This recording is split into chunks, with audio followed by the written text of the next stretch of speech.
अरे गोपाल, अरे सुना तूने?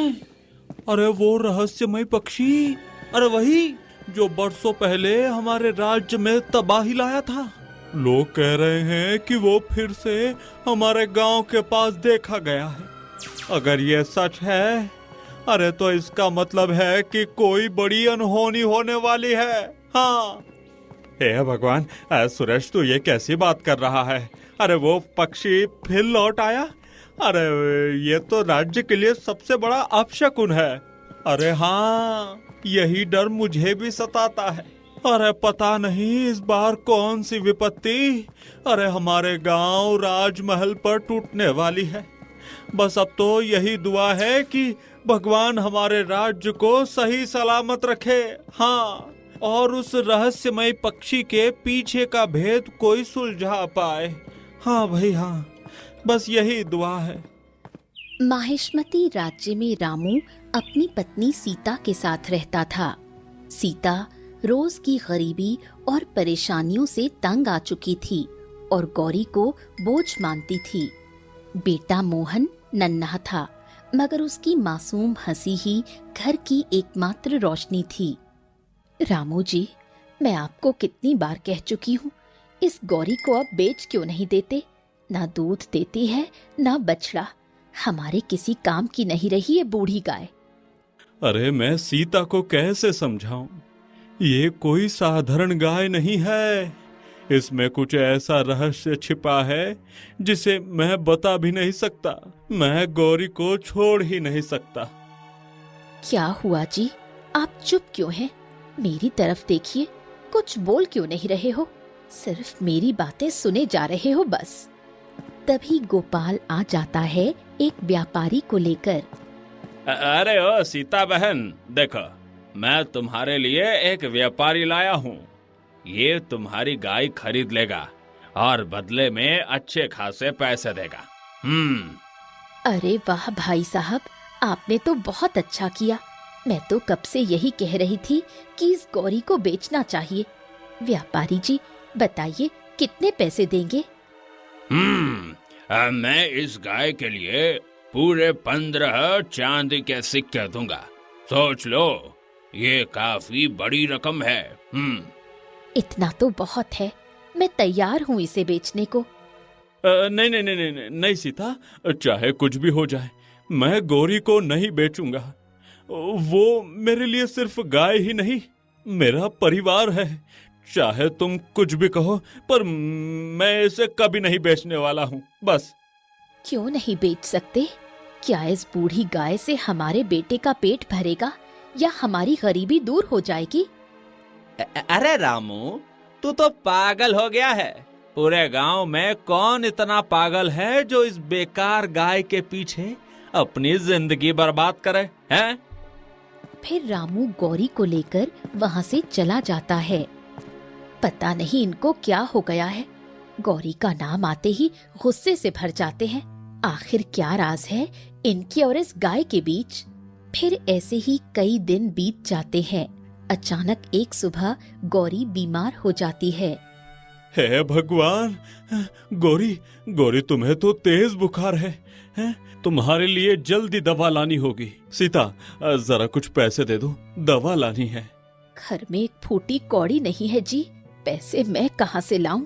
यहाँ तो खाने के भी लाले पड़े हैं। नहीं, मैं हार नहीं मानूंगा। चाहे कुछ भी हो, गौरी को ठीक करना ही होगा। हाँ। रामू सीधा जमींदार के पास पहुँचता है। जमींदार साहब, मेरी गौरी बहुत बीमार है। दवाइयों के लिए मुझे कुछ पैसे चाहिए। दया कीजिए जमींदार साहब, दया कीजिए। अरे वही तेरी बूढ़ी गाय? अरे रामू, तू इसे क्यों पाले बैठा है? न दूध देती है न बछड़ा, किसी काम की नहीं रही। अरे बेच दे इसे। हाँ। नहीं साहब, वजह कुछ भी हो, मैं गौरी को कभी नहीं बेचूंगा। आप बस मेरी मदद कर दीजिए जमींदार साहब। अच्छा चल, तेरी हालत पर मुझे तरस आ गया। ले ये कुछ पैसे, दवा ले आ, जा। फिर रामू खुश होकर वो पैसे ले लेता है और दवा लाता है और गौरी का इलाज करता है। कुछ ही दिनों में गौरी ठीक हो जाती है, पर तभी अचानक रामू का बेटा मोहन बीमार पड़ जाता है। अजी देखिए, मोहन कुछ बोल नहीं रहा, आंखें भी नहीं खोल रहा। हे भगवान, अब क्या हो गया मेरे बेटे को? तुम रुको सीता, मैं अभी वैद्य जी को लेकर आता हूँ। रामू दौड़कर वैद्य को बुलाता है। वैद्य आकर मोहन की जांच करता है। वैद्य जी, मेरे बेटे को क्या हो गया है? ये बोल क्यों नहीं रहा? हाँ, आंखें क्यों बंद है इसकी? बताइए वैद्य जी। रामू, तेरे बेटे की हालत बहुत खराब है। भूख और कमजोरी ने इसे जकड़ लिया है। अगर तुरंत औषधि न दी तो इसकी जान भी जा सकती है। हाँ। नहीं नहीं, ऐसा मत कहिए वैद्य जी, ये मेरा इकलौता बेटा है। अगर इसे कुछ हो गया तो मैं कैसे जीऊंगी? चुप हो जा सीता, हमारे बेटे को कुछ नहीं होगा। मैं इसे बचा कर रहूंगा, चाहे अपनी जान क्यों न देनी पड़े। वैद्य जी, कृपया करके मुझे वो औषधि दे दीजिए। मैं अपने बेटे को खो नहीं सकता। रामू, ये औषधि आसानी से नहीं मिलती। ये 4 राज्यों से कर के बदले में आती है। इसकी कीमत 25 चांदी के सिक्के हैं। अगर दे सको तभी ये तुम्हें मिलेगी। 25 सिक्के? वैद्य जी, मेरे पास तो इतना धन कभी नहीं होगा। दया कीजिए, मेरा बेटा मर जाएगा वैद्य जी। रामू, मुझे भी तेरे बेटे पर तरस आता है, लेकिन तू मेरी मजबूरी समझ। अगर मैं औषधि ऐसे ही दे दूं तो उन राज्यों के सिपाही मेरे परिवार को सजा देंगे। मैं चाहकर भी तेरी मदद नहीं कर सकता, समझ जा रामू। इतना कहकर वैद्य सर झुकाए वहां से चला गया। रामू और सीता टूटे दिल से बेटे को देखते रह गए। हे भगवान, अब क्या होगा मेरे बेटे के साथ? मैं कैसे बचाऊंगी अपने बेटे को? तुम चिंता मत करो भाग्यवान, मुझे धरती या पाताल लोक एक करना पड़े, पर मैं अपने बेटे को कुछ भी नहीं होने दूंगा। वहीं दूसरी तरफ राजा महल में। महारानी, हमारी पुत्री अब 18 वर्ष की हो गई है, तो अब उसके लिए उत्तम सा एक वर ढूंढते हैं। महाराज, आपने बिल्कुल ठीक कहा। हमारी पुत्री रूपवती, गुणी और कुशल योद्धा है, तो उसके लिए हमें वर भी उसी हिसाब से ढूंढना होगा, ताकि उन दोनों का अच्छे से जीवन यापन हो सके। महारानी, मैं आपकी सारी ख्वाहिशों को मन में रख कर ही वर ढूंढूंगा। तभी एक सैनिक भागते हुए आया। महारानी, महारानी, सुबह के 11 बज गए हैं, पर राजकुमारी अभी तक उठी नहीं है। ये तुम क्या कह रहे हो? राजकुमारी तो रोज सुबह 6 बजे ही उठ जाती है। महारानी, लेकिन अभी तक राजकुमारी नहीं उठी है। अरे, तो इसमें परेशान होने की क्या बात है? रहने दो, हमारी पुत्री थक गई होगी। कल थोड़ा जंगल पर शिकार पर भी गई थी, तो सोने दो, खुद ही अपने मन से उठ जाएगी। जी महाराज। वहीं पूरा दिन बीत जाता है और पूरी रात भी, लेकिन राजकुमारी नहीं उठती। अगली सुबह दासी भागकर महाराज के पास आती है। महाराज, राजकुमारी अभी तक नहीं उठी है। पूरे 2 दिनों से अपने कक्ष में सो रही हैं। तो ये तो कोई साधारण बात नहीं है। हम तो सोच रहे थे कि बस मामूली सी थकान की वजह से सो रही हो, लेकिन अब कोई मामूली बात नहीं है। महाराज, पता नहीं हमारी राजकुमारी को क्या हो गया है। 2 दिनों से वो अपने बिस्तर पर है। जरूर कुछ अनहोनी हुई है। मेरा दिल बहुत घबरा रहा है। रानी, तुम चिंता मत करो, हमारी पुत्री को कुछ नहीं होगा। चलो हम देखते हैं। फिर सभी महाराज और रानी राजकुमारी के पास जाते हैं। जल्दी से वैद्य जी को बुलाओ और राजकुमारी को जांच करने के लिए कहो। फिर थोड़ी देर में वैद्य आकर राजकुमारी की जांच करता है। कहो, क्या हुआ मेरी राजकुमारी को? ये क्यों 2 दिनों से क्यों सो रही है? महाराज, राजकुमारी तो पूरी स्वस्थ लग रही है। पूरी तरह से कोई बीमारी नहीं है, पर ये उठ क्यों नहीं रही है, ये मेरे समझ से भी बाहर है। भला ये कैसे हो सकता है? तभी दो दासी आपस में कहती हैं, अरे ये कैसे हो सकता है भला? 2 दिनों से राजकुमारी सो रही है, लगता है महल का श्राप जाग गया है। हाँ, तुमने बिल्कुल ठीक कहा। महाराज ने जो किया था उसकी सजा अब राजकुमारी को मिल रही है। उसने सच ही कहा था कि एक दिन उसकी औलाद को भुगतना पड़ेगा। अब पता नहीं राजकुमारी के साथ क्या होने वाला है। सैनिकों, जल्दी जाओ और ज्योतिष महाराज को बुला कर लाओ। हम आज ही दरबार में इस विषय पर चर्चा करेंगे। जी महाराज, मैं अभी ज्योतिष को लेकर आता हूँ। फिर थोड़ी देर में दरबार लगता है और सभी लोग वहां उपस्थित होते हैं। ज्योतिषी महाराज, बताइए मेरी पुत्री को ऐसा क्या हो गया है जो वो 2 दिनों से उठ नहीं रही है। मेरा दिल बहुत घबरा रहा है, क्योंकि वो मेरी इकलौती पुत्री है। अगर उसे कुछ हो गया तो हमारी और रानी का जीना मुश्किल हो जाएगा। महाराज, ये कोई साधारण बीमारी नहीं है। आपकी पुत्री की आत्मा आपकी पुत्री के शरीर से निकल चुकी है और वो एक पक्षी के पंख में कैद हो गई है। ये आप क्या कह रहे हैं ज्योतिषी महाराज? भला ऐसे कैसे हो सकता है? महाराज, याद रखिए, बरसों पहले आपने एक जादूगरनी को उसके जादू की वजह से राज्य से निष्कासित कर दिया था और उसकी घोर बेइज्जती करके यहाँ से भगा दिया था। उसी ने कहा था, आपका जो वो बदला लेगी, वो आपकी औलाद से लेगी। जब राजकुमारी कल जंगल में शिकार पर गई थी, उसी समय उसने राजकुमारी का एक बाल खींच लिया था और इस बाल को लेकर एक रहस्यमय पक्षी है जो कि हमारे राज्य में फिर वापस आ गया है। उसी के पंख में बांधकर उसने छोड़ दिया, जिस वजह से राजकुमारी की आत्मा उस पक्षी के पंख में कैद हो गई है। अब हम क्या करेंगे? हमारी पुत्री को इससे कैसे आजाद कर सकते हैं? बताइए ज्योतिष महाराज। महाराज, ये कोई साधारण पक्षी नहीं है। इसके निकट जो भी गया है वो मर गया है या कभी वापस नहीं आया है।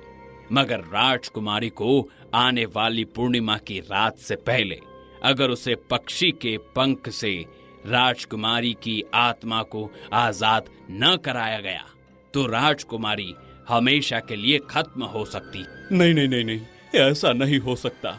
महाराज, कोई उपाय बताइए। मैं कुछ भी करने को तैयार हूँ उस पक्षी को ढूंढने के लिए। वो विचित्र पक्षी है और उसे कोई आम व्यक्ति पकड़ भी नहीं सकता। आप एक काम करिए, जो भी उस पक्षी का पंख ला देगा उसे आप ढेर सारे इनाम देंगे और जिससे आपकी राजकुमारी के बचने की उम्मीद ज्यादा बढ़ जाएगी। हाँ हाँ हाँ महाराज, बिल्कुल सही है। सैनिकों, आज ही जाओ और पूरे राज्य में घोषणा करवा दो कि जो भी उस विचित्र पक्षी का पंख लेकर आएगा उसे हम ढेर सारा इनाम देंगे और अपने राज्य में एक पद भी देंगे। जो आज्ञा महाराज। फिर इतना कहकर सैनिक गांव में जाते हैं और घोषणा करते हैं। सुनो सुनो सुनो, सभी गांव वाले ध्यान से सुनो। महाराज ने ये घोषणा करवाई है, जो भी विचित्र पक्षी का पंख महाराज को देगा उसे महाराज ढेर सारा इनाम देंगे और बदले में राज दरबार में उसे एक पद भी दिया जाएगा। अरे ये क्या कह दिया महाराज ने? अरे सबकी अर्थियां उठाना चाहते हैं क्या? हैं? अरे यही लग रहा है, महाराज सबकी अर्थियों की तैयारी कर रहे हैं। अरे हमें नहीं जाना है। हाँ, अरे ये बात हमें जाकर रामू को कहना चाहिए, शायद वो जा सके, क्योंकि उसकी आर्थिक स्थिति ठीक नहीं है। सुना है उसका बेटा भी मरने वाला है और उसके पास पैसे भी नहीं है। शायद वो अपने बेटे को बचा ले। हाँ हाँ। अरे तू क्यों बेचारे को मारने पर तुला है? है? अरे वो वैसे भी भूख से तो मर ही रहा है। चलो रामू के पास चलते हैं। फिर दोनों रामू के पास जाते हैं। रामू, एक रास्ता है, अगर तू चाहेगा तो अपने बेटे को बचा सकता है। मैं कुछ भी करने को तैयार हूँ, तुम बस बताओ मुझे क्या करना है। देखो, महाराज ने घोषणा करवाई है, जो भी विचित्र पक्षी का पंख लाकर महाराज को देगा, महाराज उसे ढेर सारा खजाना और राज दरबार में एक पद भी देंगे। हाँ, सच में? ठीक है, मैं वो विचित्र पक्षी का पंख लेकर आऊंगा, चाहे कुछ भी हो जाए। क्या विचित्र पक्षी का पंख? नहीं नहीं जी, आप नहीं जाओगे। अरे ये तुम कैसी बात कर रही हो सीता? अगर मैं वो पंख न लाया तो मैं अपने बेटे को नहीं बचा पाऊंगा, और इतना पैसा तो मुझे कोई देने वाला भी नहीं है। सिर्फ एक यही रास्ता है, तो मुझे जाना ही पड़ेगा। सीता, मुझे जाना पड़ेगा। नहीं जी, मैं आपको नहीं खो सकती। अगर आपको कुछ हो गया तो मैं कैसे जीऊंगी? मैं तो जीते जी मर जाऊंगी। नहीं नहीं, आप नहीं जा सकते। अरे भाग्यवान, तू ये कैसी बात कर रही है? मोहन मर जाएगा। हाँ? अब मैं नहीं चाहता मेरे जीते जी मेरे बेटे को कुछ हो, इसलिए तुम मोहन का ध्यान रखना। मैं जल्दी ही उस पक्षी का पंख लेकर लौटूंगा। लेकिन मुझे नहीं लगता वो आसान है। आप ऐसा मत करो। तुम शांत हो जाओ, देखना मैं जल्दी आ जाऊंगा, मुझे पूरा भरोसा है। रामू इतना कहकर गौरी को साथ ले लेता है। आप इस बूढ़ी गौरी को साथ क्यों ले जा रहे हो? तुम चिंता क्यों करती हो? ये गौरी हमारी साथी है और ये हमें अच्छे से उस पंख को लाने में मदद करेगी। भला ये साधारण गाय आपकी क्या मदद करने वाली है? जब मैं पंख लेकर आऊंगा तब सीता तुम समझोगी। रामू इतना कहकर अपनी गौरी को लेकर निकल पड़ा। अरे ये तो सच में पागल हो गया। अरे विचित्र पक्षी का पंख लाने में एक बूढ़ी गाय को साथ लेकर गया है। अरे सच में इसको तो पता नहीं है जो इसके साथ क्या क्या होने वाला है। मैं तो ऊपर वाले से प्रार्थना करता हूँ, भगवान इसे सही सलामत यहाँ ले आए, बस। फिर रामू और गौरी राजमहल पहुँचे। प्रणाम महाराज, मैं रामू हूँ। अरे रामू, तू ये इस गाय को साथ लाया है? महाराज, मैं उस विचित्र पक्षी का पंख ला दूंगा, पर बदले में आप मेरे बेटे का इलाज शुरू करवा दीजिए। पहले पंख लेकर आएगा तू ना? मैं वो पंख लेकर आऊंगा, चाहे मैं जान भी दे दूं, पर आपको वो पंख जरूर ला कर दूंगा। लेकिन तब तक मेरा बेटा मर जाएगा। आप अपने राजवैद्य से कहकर मेरे बेटे को तब तक का इलाज करवा दीजिए। ठीक है, मैं पूरी जिम्मेदारी लेता हूँ। तुम्हारी गैर हाजिरी में मैं तुम्हारे बेटे को कुछ नहीं होने दूंगा, बस तुम वो पंख लेकर आ जाना। जी महाराज, मैं वो पंख जरूर लेकर आऊंगा।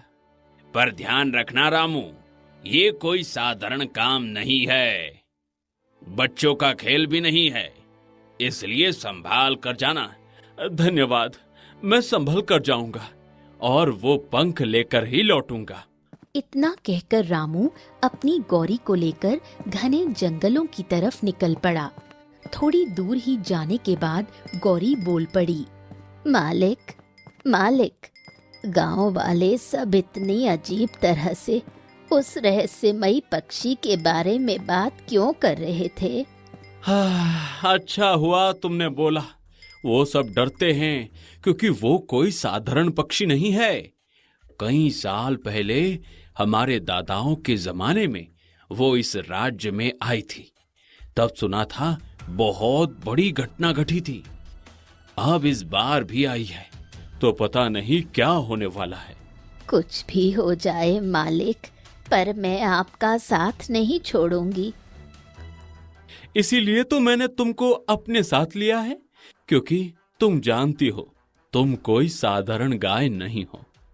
दुनिया समझती है तुम बस एक बूढ़ी गाय हो, पर तुम मेरी शक्ति हो, ये कोई नहीं जानता। हाँ मालिक, ये रहस्य हम दोनों के बीच ही रहेगा कि मैं बात कर सकती हूँ और मेरी भाषा आपके सिवा कोई नहीं समझ सकता। ये बात तो तुमने बिल्कुल ठीक कही। आखिर साधु महाराज ने वरदान ही यही दिया था कि सिर्फ मैं ही तुम्हारी तकलीफ समझ सकता हूँ। इसलिए तो मैं तुम्हें अपने से कभी दूर नहीं करूँगा, चाहे जो भी हो जाए।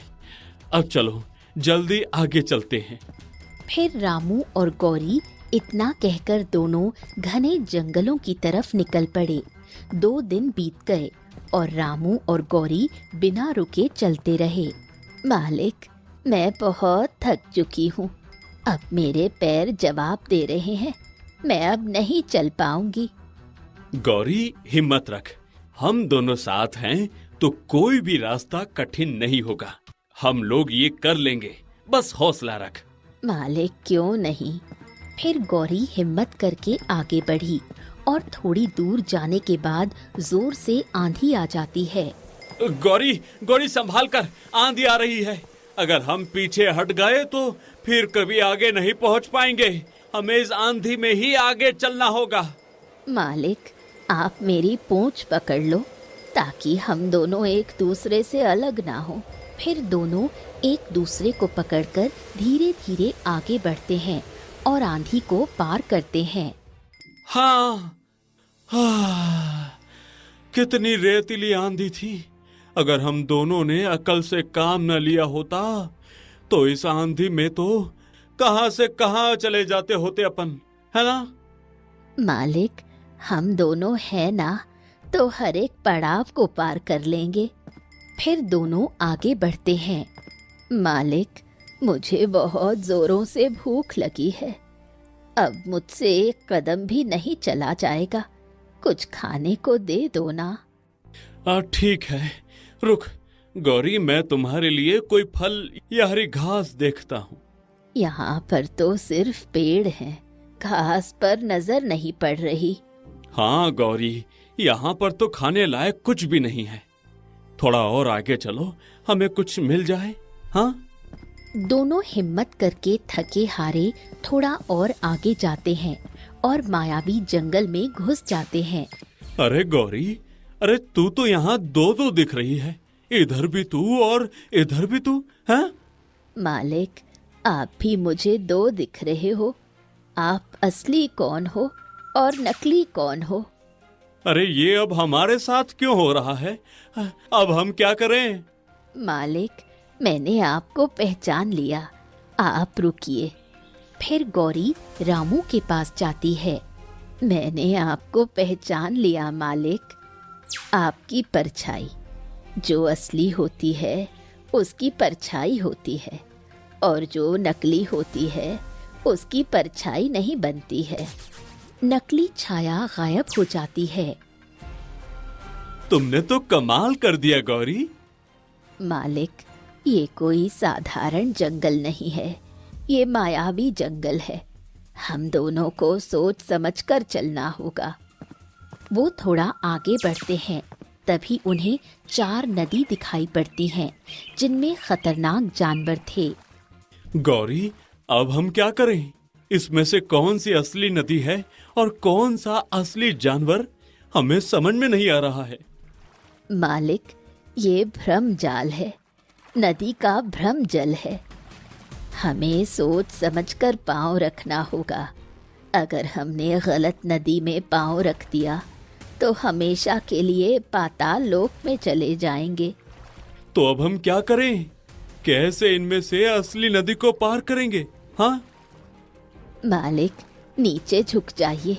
ये एक अदृश्य शक्ति आप पर हमला कर रही है। फिर रामू नीचे झुक गया। वो चला गया। अब आप सीधे हो जाइए। अरे ये क्या?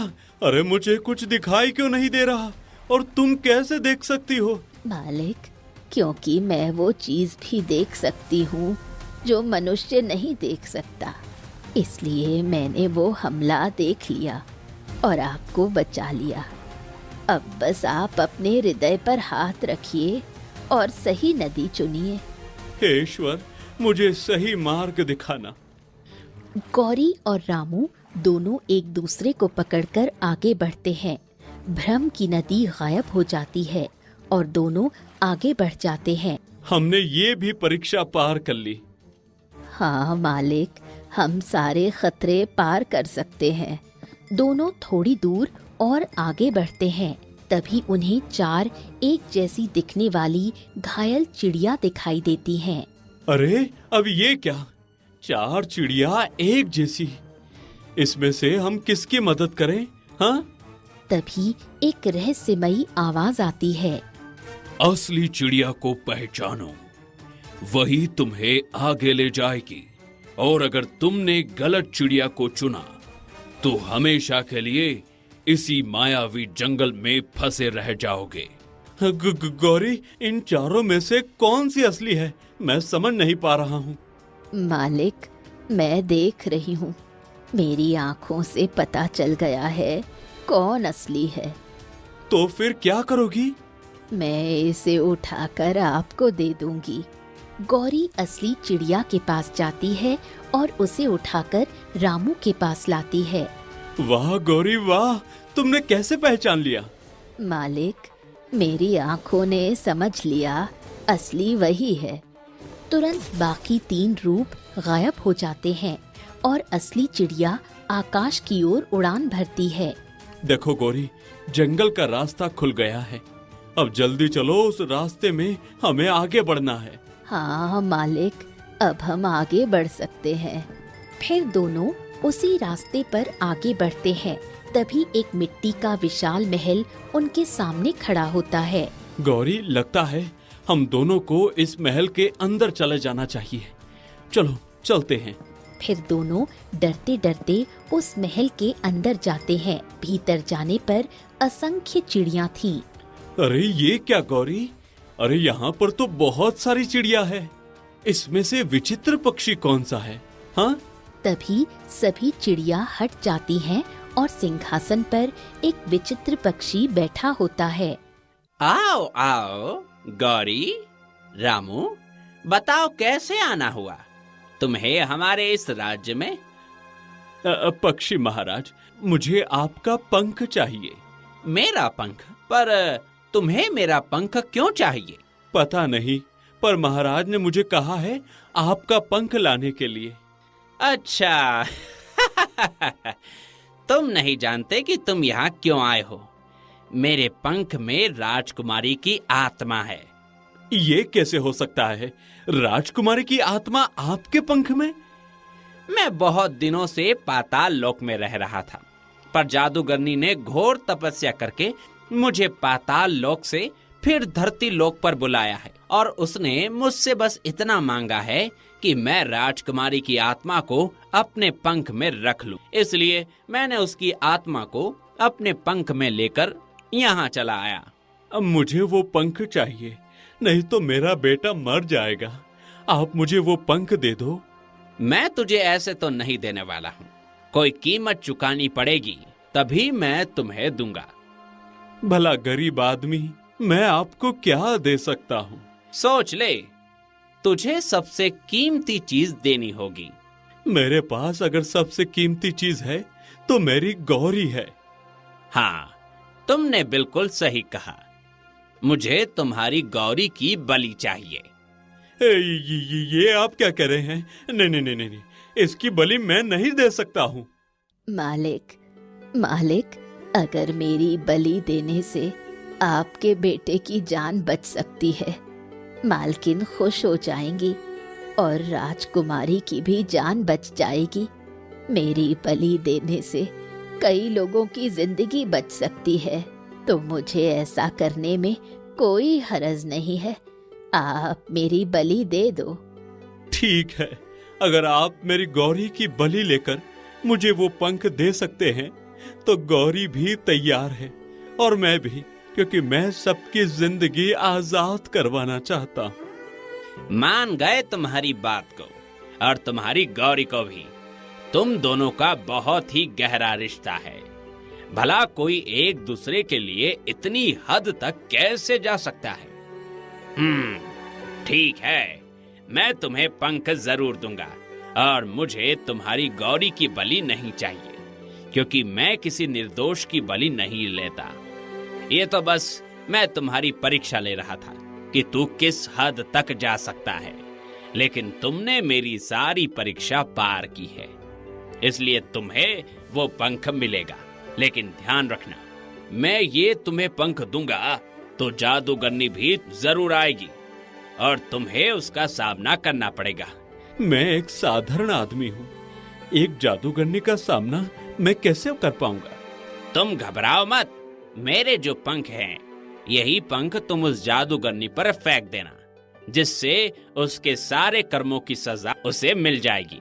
मैं उसे नहीं मार सकता था, क्योंकि उसने मेरी पूजा की थी, मुझे यहाँ आने पर मजबूर किया था, लेकिन उसकी पाप नियति उसके मृत्यु के करीब ले गई है, इसलिए इसका खात्मा तुम करोगे।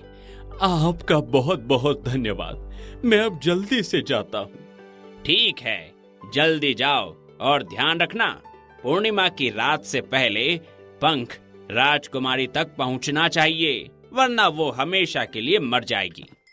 फिर गौरी और रामू जल्दी से वहाँ से निकल जाते हैं और सारे खतरों को पार करके राज्य लौट आते हैं। अब बस थोड़ी देर और गौरी, फिर हमने सारे खतरे पार कर लिए। बस अब किसी तरह हम महाराज के पास सही सलामत पहुँच जाए। तभी गोपाल उसे देख लेता है। अरे अरे, ये तो सच में वो पंख लेकर लौट आया। मुझे किसी तरह ये पंख हासिल करना होगा और राजा से जाकर ढेर सारा इनाम मैं हासिल करूंगा। मुझे किसी तरह इसे चुराना होगा। गोपाल जल्दी से रामू के पास जाता है। अरे रामू, तू ये पंख कौन सा लेकर आए हो? हैं? वही विचित्र पक्षी का पंख लाया हूँ। क्या? विचित्र पक्षी का पंख? अरे ये तो कुछ मामूली पंख जैसा दिखता है, दिखाओ तो। रामू पंख दिखाता है। अरे ये तो लग नहीं रहा विचित्र पक्षी का पंख है। रुको, मैं इसे देख कर आता हूँ, किसी को मत बताना। तुम क्या कर रहे हो? मैं खुद जाकर महाराज को दिखाऊंगा। फिर गोपाल पंख लेकर जल्दी से राज दरबार चला जाता है। अरे गौरी, जल्दी चलो, वो हमारी मेहनत चुरा रहा है, हम ऐसा नहीं होने देंगे। मालिक, क्यों नहीं। फिर दोनों गोपाल के पीछे पीछे राज दरबार पहुंचते हैं। कहो रामू, तुम पंख ले आए हो? महाराज, मैं पंख लाया हूँ, ये देखिए, विचित्र पक्षी का पंख। ये तो पंख तुम लाने वाले थे, फिर ये गोपाल कैसे लाया? महाराज, ये पंख लेकर मैं ही आया था, पर इस गोपाल ने मेरे गांव की सीमा पर आते ही मुझसे पंख देखने के लिए मांगा और लेकर राज दरबार आ गया है, और मेरे किए गए काम को अपना नाम दे रहा है। नहीं महाराज, ये झूठ है, मैं ये पंख लेकर आया हूँ। झूठ मैं नहीं, तुम बोल रहे हो। तभी अचानक गोपाल के हाथ से पंख गायब हो जाता है और रामू के हाथ में आ जाता है। देखा महाराज, मैं सच कह रहा था, ये पंख मेरे पास आ गया। रामू, तुमने सच कहा, ये झूठ को सजा मिली। सैनिकों, गोपाल को पकड़कर कारावास में डालो।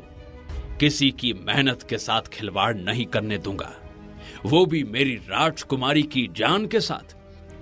मुझे माफ कर दो महाराज, मैं ऐसा कभी नहीं करूंगा, मुझे माफ कर दो। मौका मिलेगा तभी तो तू करेगा, हैं? अब अपनी गलती की सजा अब भुगतो। फिर सैनिक गोपाल को लेकर चले जाते हैं।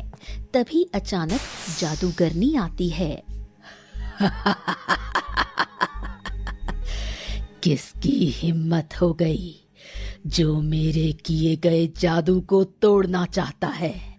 जादूगरनी, मैं तुम्हें छोड़ूंगा नहीं।